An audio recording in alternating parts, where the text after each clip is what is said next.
At this time, each candidate will have 5 minutes to make a closing statement. And again, on the basis of the coin, Mr. Magnum.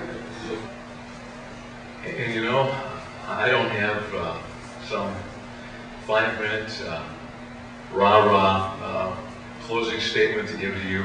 What I've done in this campaign, and I feel so good about it, is I've spoken from the heart in this campaign. And I appreciate when I meet people. I was at the hockey game last night, and I had a lady come up to me, and she said, "You know what?"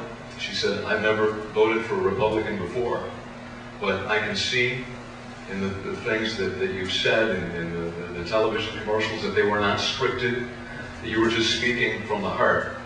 I've had people say, "Wow, you're a pretty good actor." I wasn't acting. What we need to do in this country is get beyond. We are fighting a war on terror here.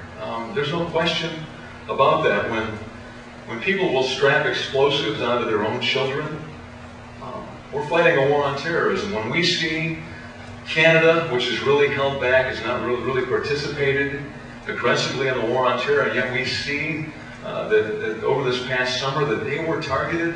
The terrorists that we're dealing with are so indiscriminate. Anybody that doesn't believe that the war on terror is real is in a state of denial. I had a fireman that I met, that we talked, and he said, "You have this platform." He said, "Please," he said, "I was in the World Trade Center when ceiling tiles were literally falling in my head. I was sucking in all of that dust, and I'm paying the price for it now." He said, "Don't ever let anybody tell you and get away with it that we started this, So the question is, you know, I brought up what was going on in Ethiopia, and I don't know if I mentioned it or not, but what I was so proud of, and seeing all of that sadness, and again, I hope that you go to the Orpheum and see that, is that the humanitarian bags that were shown in that documentary, you know what letters they had? And those of you, and I'm looking at some of you that served in our armed forces. I had 2 of my 3 younger brothers in my family. It was either get a job or join the military. There was no college fund. My dad's parents didn't even have indoor plumbing. That's where I come from.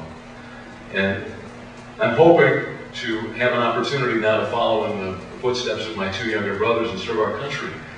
But those bags of grain had USA on them.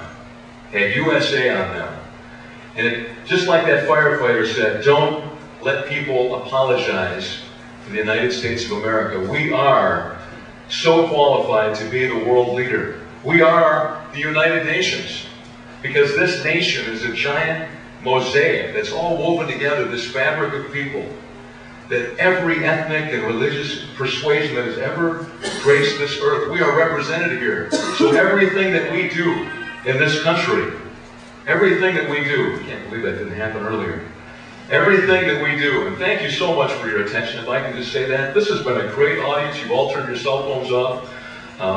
This has been great. But you young people,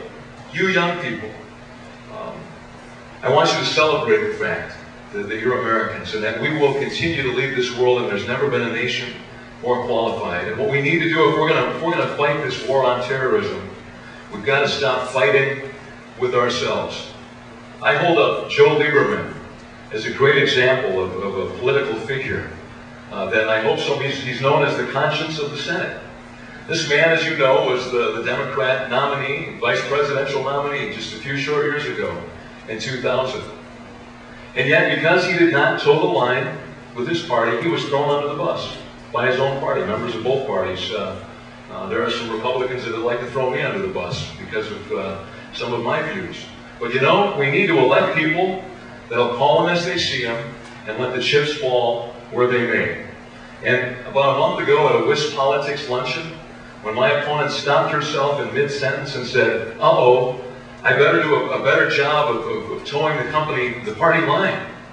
You will never hear that from me. You will never hear that from me. I have said that if I do get hired for this job, I might only last 1 term, because I'm not going to be willing to be anybody's lapdog or robot. In this incredible district that we have that is so diverse, I have said that with every vote that I cast, with every initiative that I take, about half of the people won't like what I just did. The difference with me is it won't always be the same people. I asked for your vote on November 7th. I hope you give me a chance to do this job for you. Thank you very much.